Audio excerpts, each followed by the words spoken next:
नमस्कार दर्शकों, job role रोटो आर्टिस्ट क्लास 11th की वीडियो लेक्चर सीरीज़ में आपका स्वागत है। इस वीडियोस में हम सीखेंगे एडोब आफ्टर इफेक्ट्स के बेसिक यूजर इंटरफेस के बारे में, जिसमें हम सीखेंगे कि कैसे नया कंपोजिशन बनाया जा सकता है और पुराने कंपोजिशन का उपयोग कैसे कर सकते हैं। साथ ही साथ हम जानेंगे अलग अलग लेयर्स के बारे में। तो सबसे पहले हम स्टार्ट करते हैं नए कंपोजिशन से। तो फाइल पे जाके आपको यहाँ पे सबसे पहले अपना न्यू प्रोजेक्ट सेव करना पड़ेगा। तो हम यहाँ पे न्यू प्रोजेक्ट बना लेते हैं अपना। जैसे हमने बनाया तो यहाँ पे आप चेक कर सकते हैं अनटाइटल्ड प्रोजेक्ट हमको मिल गया है। देन इसके बाद कंपोजिशन में जाना है हमको, न्यू कंपोजिशन, शॉर्टकट है Ctrl+N। ये लिया। जैसे ही हमने न्यू कंपोजिशन पे क्लिक किया हमको मिला कंपोजिशन सेटिंग्स।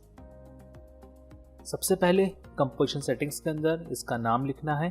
तो कंपोजिशन नेम हमको मिला है, यहाँ पे comp1 लिखा हुआ है। हम इसका नाम चेंज कर सकते हैं। हम यहाँ पे लिखते हैं क्लास 01। देन अब यहाँ पर हम चेक करते हैं प्रीसेट्स। प्रीसेट्स का मतलब होता है पहले से कुछ बनी बनाई सेटिंग्स जो कि हमको आफ्टर इफेक्ट प्रोवाइड करता है। तो यहाँ पर आपको विड्थ मिलेगी 1920, हाइट मिलेगी 1080। 1920 ये फुल HD का है। तो अगर आप चेक करेंगे HD TV लिखा हुआ है यहाँ पे, और यहाँ पे लिखा है 29.97। जो हमारे कंपोजिशन की विड्थ होगी वो होगी 1920, हाइट होगी 1080 pixels. Lock aspect ratio is 1:16:9, 1.78। तो लॉक एस्पेक्ट रेशियो क्या होता है? ये हमारे इन दोनों को, जो विड्थ और हाइट है, इन दोनों को लॉक करके रखता है। अगर हम इसको कम करते हैं तो देखिए नीचे वाला हाइट ऑटोमेटिक कम हो रहा है। मैं यहाँ पे टाइप कर देता हूँ 1920।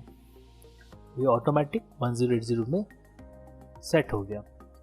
पिक्सल एस्पेक्ट रेशियो क्या होता है? पिक्सल एस्पेक्ट रेशियो का मतलब होता है जो आपका पिक्सल्स है वो स्क्वायर फॉर्म में है, ठीक है। मतलब उसकी हाइट और विड्थ सेट रहेगी, वो 1:1 पे रहेगी, लेकिन आप चाहे तो उसको चेंज कर सकते हैं। तो यहाँ पर DVNTC का 0.91 है, एंटीसिपेशन का 1.21 है, DVPEL का 1.09 है। ये इसके रेशियो है, ये 1:1 पे नहीं है। अगर 1:1 होगा तो वो हमारा स्क्वायर पिक्सल कहलाएगा। फिर बाद में आती बारी फ्रेम रेट की। फ्रेम रेट क्या होता है? हमारी वीडियो फाइल फ्रेम के हिसाब से चलती है, जैसे कि एक एक फुटेज या एक एक पिक। अब पिक्स क्या होता है? पिक्चर्स। हम एक एक पिक्चर्स को जब ईजली एक के बाद एक प्ले करते हैं तो वो हमको वीडियो फॉर्म में दिखता है। तो फ्रेम रेट वही दर्शाता है कि एक सेकंड के अंदर कितनी पिक्चर्स चलेंगी। तो यहाँ पे 29.97 लिखा हुआ है। ये हमारा हाई डेफिनेशन टीवी का फ्रेम रेट है। आप चाहे तो इसको चेक कर सकते हैं। यहाँ पे हमको बहुत सारे फ्रेम रेट मिलते हैं। हम HD में काम कर रहे हैं तो हम 29.97 पे काम करेंगे। रिजोल्यूशन होता है कि हम जिस कंपोजिशन के ऊपर वर्क कर रहे हैं वो हमें आफ्टर इफेक्ट किस क्वालिटी में दिखाएगा। मतलब अगर हम कोई भी चीज़ में बनाते हैं तो हम उसको जो देखेंगे वो फुल क्वालिटी में दिखाई देगा या फिर हमको हाफ क्वालिटी में दिखाई देगा। तो यहाँ पे आप चेक कर सकते हैं full, half, third and quarter, और हम कस्टम भी दे सकते हैं। टाइम कोड स्टार्ट है और ड्यूरेशन है। टाइम कोड का मतलब ये होता है कि आपका जो वीडियो है वो किस फॉर्मेट में चलेगा। अब यहाँ पे जैसे कि है, यहाँ पे आपको दिखाई देगा सेकंड्स, फ्रेम है, सेकंड्स है, मिनट है, आवर है। तो हम इसको स्टार्ट करते हैं। सबसे पहले यहाँ पे चेक कर लेना है आपका बैकग्राउंड कलर क्या होगा, क्योंकि जैसे ही कोई कंपोजिशन क्रिएट होगा तो हमको सबसे पहले बैकग्राउंड कलर दिखाएगा। तो यहाँ पे बैकग्राउंड कलर ब्लैक है। मैंने यहाँ पर इसको ओके किया। तो जैसे ही मैंने ओके किया हमको यहाँ पे फुल ब्लैक स्क्रीन दिखा। मैं स्क्रॉल करता हूँ तो ये स्क्रॉल से जूम इन जूम आउट होता है। अब हम चेक करते हैं, यहाँ पे हमारा टाइम। अगर आप नोटिस करेंगे तो यहाँ पे आपको सेकंड्स लिखा हुआ है। देखिए 0s, 2s, 4s, ये क्या है 2 सेकंड, 4 सेकंड, 6 सेकंड। अगर हम यहाँ पे 2 सेकंड पे लेके जाते हैं हमारे स्लाइडर को, जैसे कि ये लेके गया मैं, तो यहाँ पे आप नोटिस करना 1.28। तो 28 क्या चीज़ है? 28 है हमारा फ्रेम, 1 है हमारा सेकंड। अब हम इसको चेक कर सकते हैं। ये 4 सेकंड का हो गया। देखिए यहाँ पर भी टाइम आया हुआ है, यहाँ पर भी टाइम आया हुआ है। हम कंपोजिशन के अंदर फिर से कोई चेंजेस करना चाहते हैं तो हम क्या करेंगे? गो टू कंपोजिशन, देन नीचे आप देखिए कंपोजिशन सेटिंग्स, इसका शॉर्टकट है Ctrl+K। मैंने क्लिक किया। हम वापस इसके अंदर चेंजेस कर सकते हैं। फॉर एग्जाम्पल मुझे यहाँ पर ब्लैक कलर नहीं चाहिए। मैंने बैकग्राउंड पे क्लिक किया, मैंने यहाँ पर कलर चेंज कर दिया, ओके कर दिया। देन जैसे ही मैं ओके करूँगा, चेक करिए यहाँ पे उसका बैकग्राउंड कलर ऑटोमेटिक चेंज हो गया। मैं फिर से आता हूँ कंपोजिशन सेटिंग्स। मुझे इसकी ड्यूरेशन बढ़ानी है। अभी इसकी ड्यूरेशन है 30 सेकंड्स। चेक करिए यहाँ पे 30 लिखा हुआ है और यहाँ पे भी 30 लिखा हुआ है, 30। हम इसको चेंज करते हैं 50 सेकंड्स में। जैसे ही हमने ओके किया, अब नोटिस करेंगे यहाँ पर ये स्लाइडर थोड़ा छोटा हो गया, क्योंकि ये हमारा कंपोजिशन कन्वर्ट हो चुका है 30 की जगह 50 सेकंड्स में। यहाँ पे ये हमको जूम इन जूम आउट मिलेगा। अगर आप इसको क्लिक करते हैं तो गौर से देखिए यहाँ पर ये जूम हो रहा है। इसको जूम आउट करते हैं तो ये यहाँ से जूम आउट हो गया। तो जैसे हमने इसको पूरा जूम आउट किया, हमको लास्ट फ्रेम मिलेगा 50 सेकंड्स का। देखिए 49.29। हम चाहते हैं इसको फ्रेम बाय फ्रेम करना, तो हमको कंट्रोल के साथ क्लिक करना पड़ेगा। कहाँ पर? आपके टाइम के एरिया पे। हम यहाँ पर कंट्रोल के साथ क्लिक करते हैं तो देखिए यहाँ पे frame, then minutes and hour, ये हमारा जो टाइम है डिस्प्ले है ये चेंज होगा। तो हमें फ्रेम के हिसाब से चाहिए। अब हम यहाँ पे क्लिक करते हैं तो हमें फ्रेम के हिसाब से चेंज मिलेगा। देन आप वापस कंपोजिशन सेटिंग्स में जाएंगे तो अब आपको यहाँ पे फ्रेम्स दिखाई देंगे। फॉर एग्जाम्पल मुझे चाहिए 200 फ्रेम्स का कंपोजिशन। ओके किया तो अब ये हमको 200 फ्रेम का कंपोजिशन दिखाएगा। अब फ्रेंड्स हम देखते हैं इसके अंदर लेयर कैसे लेते हैं। तो सबसे पहले हमें यहाँ पर लेयर्स लेनी है। आप इसके रेंडर क्लास 1 आपको यहाँ पे दिख रहा है, ये हमारी विंडोज़ हैं। तो हमारी कंपोजिशन विंडोज़ कौन सी है? अगर आप गौर से देखेंगे यहाँ पर प्रोजेक्ट, ये हमारी प्रोजेक्ट विंडो है और इसी के अंदर हमारा कंपोजिशन क्लास 01 बना हुआ है। क्लास 01 की जो कंपोजिशन विंडो है वो नीचे ओपन है। ये विंडो हमारी इसी कंपोजिशन की विंडो है। तो इस कंपोजिशन का जो भी चीज़ आएगी वो हमें यहाँ पे दिखाई देगी और कंपोजिशन हमको यहाँ पे दिखाई देगा। फॉर एग्जांपल हमारी प्रोजेक्ट में 2 कंपोजिशन है। न्यू कंपोजिशन, यहाँ पे हमने 2 कंपोजिशन लिए, क्लास _1_02। तो गौर से देखिए अब हमें यहाँ पे 2 कंपोजिशन विंडो मिल गए, 2 कंपोजिशंस मिल गए और यहाँ पर हमारे पास 2 कंपोजिशन विंडोज हैं। ठीक है, अब हम यहाँ पर न्यू लेयर्स लेते हैं। तो न्यू लेयर्स कैसे लेंगे? हम इस ब्लैंक स्पेस पे, खाली जो हमारी स्पेस है, हम इस ब्लैंक स्पेस पे राइट क्लिक करेंगे, देन न्यू। यहाँ पे देखिए यहाँ पे बहुत सारी लेयर्स के नाम लिखे हुए हैं। For example text layer, solid, light, camera, shape, null object, adjustment layer. तो अगर हमको टेक्स्ट लेयर लेनी है तो हम टेक्स्ट पे क्लिक करेंगे। हमने जैसे ही टेक्स्ट पे क्लिक किया तो यहाँ पे एम्प्टी टेक्स्ट लेयर लिख के आ गया। अब हमें क्या करना है, सबसे पहले इसका बैकग्राउंड चेंज कर देते हैं जिससे हमें टेक्स्ट प्रॉपर दिखाई दे। गो टू कंपोजिशन सेटिंग्स, यहाँ पे हमने इसको ब्लैक कर दिया। अब हमें text layer, double click out text, double click text पे किया, यहाँ पे हमने टाइप किया आफ्टर इफेक्ट।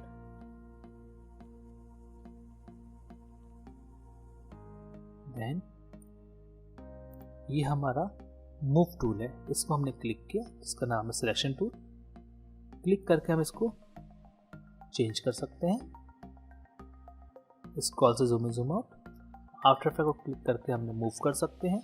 तो सिलेक्शन टूल हमारा किसी भी लेयर को या किसी भी ऑब्जेक्ट को मूव करने के लिए काम में आता है। देन यहाँ पे आपको सारे टूल्स मिलेंगे, ठीक है। हमें आफ्टर इफेक्ट का जो टेक्स्ट है कोने पे रखना था, ये हमने कोने पे रख दिया। हमें दूसरा टेक्स्ट चाहिए तो हम राइट क्लिक करेंगे, न्यू करेंगे, टेक्स्ट पे क्लिक करेंगे। यहाँ पे टाइप करेंगे for example Adobe, selection tool, then move. तो अब चेक करिए, यहाँ पे आपके पास दो टेक्स्ट लेयर आ चुकी है। यहाँ पे टी आपको दिख रहा होगा। फॉर एग्जाम्पल मुझे इसके अंदर कोई भी फुटेज को इंपोर्ट करना है। कैसे इंपोर्ट करेंगे? सबसे पहली चीज़, फाइल के अंदर आप जाएं और यहाँ पे आपको मिलेगा इंपोर्ट, देन फाइल, शॉर्टकट है Ctrl+I। हमने यहाँ पे फाइल पे क्लिक किया, ठीक है, हमारे पास फाइल मिल गई है। जैसे कि हमारे पास एक टेक्सचर की फाइल है या फिर हमारे पास कोई भी एक्स्ट्रा फाइल हो सकती है, तो हमारे पास एक टेक्सचर की फाइल है, ये हमने एक टेक्सचर की फाइल ले ली, ठीक है। सीमलेस टोन टेक्सचर आ गया। इसको हमें ड्रैग एंड ड्रॉप करना है, मतलब क्लिक एंड ड्रैग नीचे की तरफ, यहाँ पे हमको ड्रॉप करना है। जैसे ही हमने इसको ड्रैग एंड ड्रॉप किया तो हमें मिला यहाँ पर हमारी टेक्सचर की फाइल शो होने लगी। तो ये कौन सी लेयर बनी हमारी? ये हमारी इमेज की लेयर बन गई, ठीक है। आप चेक कर सकते हैं आफ्टर इफेक्ट हमारा लेयर बेस्ड सॉफ्टवेयर है, तो यहाँ पे हमें अलग अलग लेयर मिली। तो लेयर कंसेप्ट क्या है? लेयर कंसेप्ट होता है, अगर कोई लेयर सबसे नीचे होगी तो वो स्क्रीन के हिसाब से सबसे पीछे होगी। जो लेयर पीछे लेयर के आगे होगी वो इसके सामने दिखाई देगी। फॉर एग्जांपल ये, तो अगर आप नोटिस करेंगे स्टोन टेक्सचर के ऊपर आफ्टर इफेक्ट की लेयर हमें शो कर रही है। सेम एज अगर मैं एडोब का कलर चेंज कर दूँ, मतलब टेक्स्ट लेयर का कलर चेंज करूँ, तो मैं डबल क्लिक करता हूँ टेक्स्ट लेयर पे, यहाँ पे मैंने इसका कलर चेंज कर दिया, तो ये रेड कलर में हो गया। क्लिक किया, देन अगर हम इसको आफ्टर इफेक्ट के ऊपर रखते हैं तो गौर से नोटिस करिए ये वाली लेयर आफ्टर इफेक्ट के ऊपर आ गई है, जैसे कि यहाँ पर। तो ये हमारा लेयर कंसेप्ट है। देन फ्रेंड्स, अब हमको क्या करना है? अब यहाँ पे हमें और भी लेयर्स देखनी है, तो राइट क्लिक करते हैं, यहाँ पे हमें टेक्स्ट है सॉलिड मिलेगा। सॉलिड क्या होता है? सॉलिड पे हम क्लिक करते हैं तो यहाँ पर हमें स्क्रीन के साइज का, मतलब 1920x1080 साइज का एक वाइट रंग का सॉलिड मिलेगा, मतलब एक वाइट रंग की लेयर मिलेगी। कलर चेंज कर सकते हैं हम इसका। फॉर एग्जांपल मैंने कलर ग्रे कर दिया, तो अभी ग्रे रंग की हमें इमेज मिलेगी। जैसे ही क्लिक किया तो ये एक इमेज की तरह है, ठीक है, जो कि बोल सकते हैं कि हमारी एक कलर लेयर है। राइट क्लिक कर सकते हैं, यहाँ पे हमारे पास कुछ लाइट और कैमरे की लेयर्स हैं। ये क्या होती हैं? अगर हम यहाँ पे लाइट की लेयर लेते हैं तो यहाँ पे लाइट सेटिंग्स आएंगी और ये बोलेगा कि इसके अंदर आप लाइट्स की लेयर ले सकते हैं। तो टाइप ऑफ लाइट्स यहाँ पर लिखा हुआ है, parallel, spot, point and ambient. अगर मैं यहाँ पे ओके करूँ तो ये सीधे हमसे पूछेगा या एक वार्निंग देगा कि camera and lights do not effect 2D layers, because ये सारी लेयर्स हमारी 2D हैं और लाइट की लेयर 3D है। तो जब तक हम इन 2D लेयर्स को 3D में कन्वर्ट नहीं करेंगे तब तक ये 2D रहेंगी और इसके ऊपर लाइट का इफेक्ट नहीं पड़ेगा। अगर आप चेक करेंगे तो ये हमें लाइट की एक लेयर्स मिल गई। सेम एज मैं यहाँ पे कैमरा कर सकता हूँ तो मुझे एक कैमरे की लेयर मिलेगी। ये रही हमारी कैमरे की लेयर्स।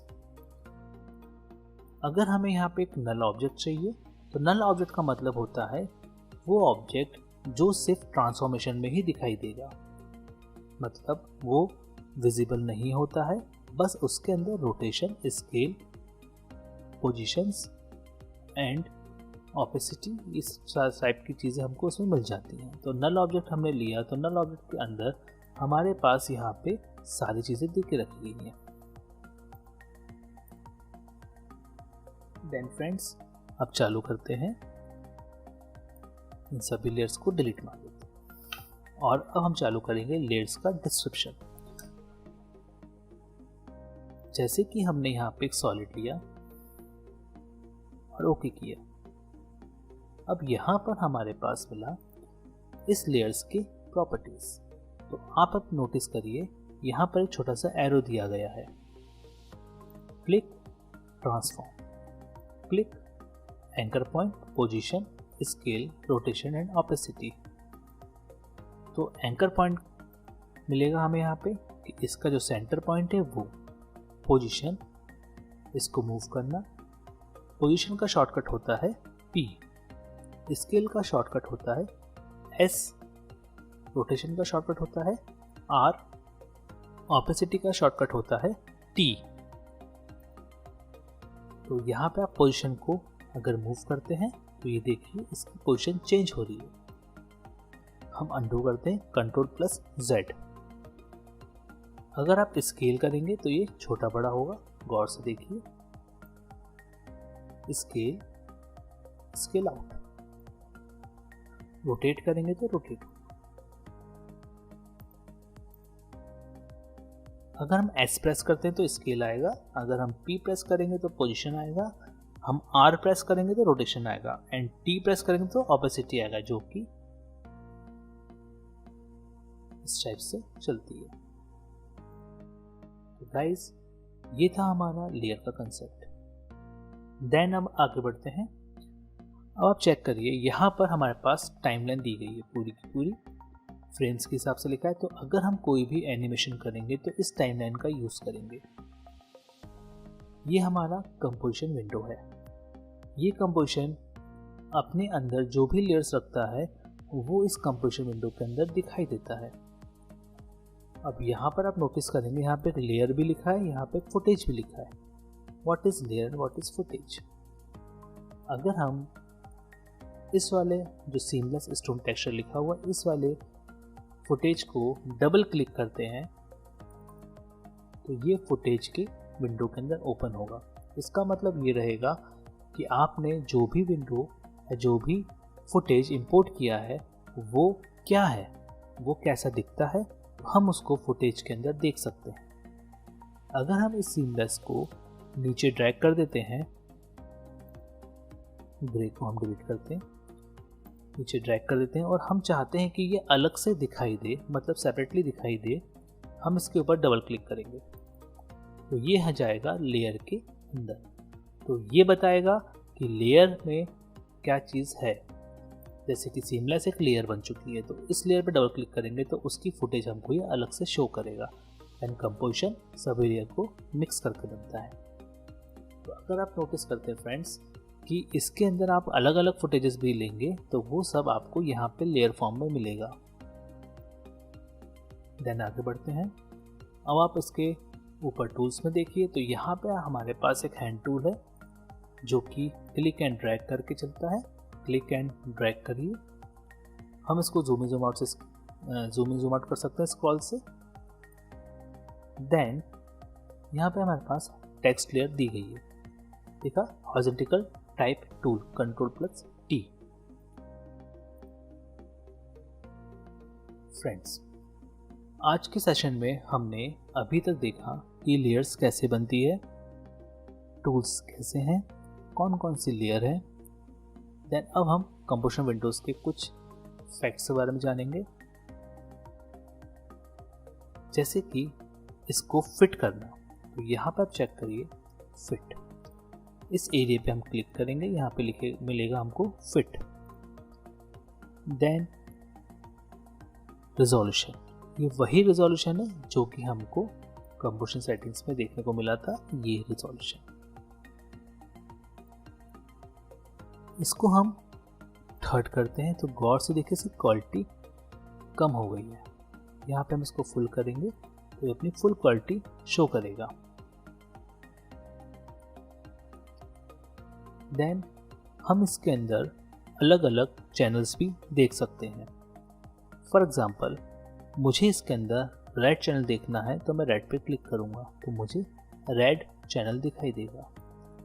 ग्रीन पे क्लिक करूंगा तो मुझे ग्रीन चैनल दिखाई देगा, एंड मैं ब्लू पे क्लिक करूंगा तो मुझे ब्लू चैनल दिखाई देगा।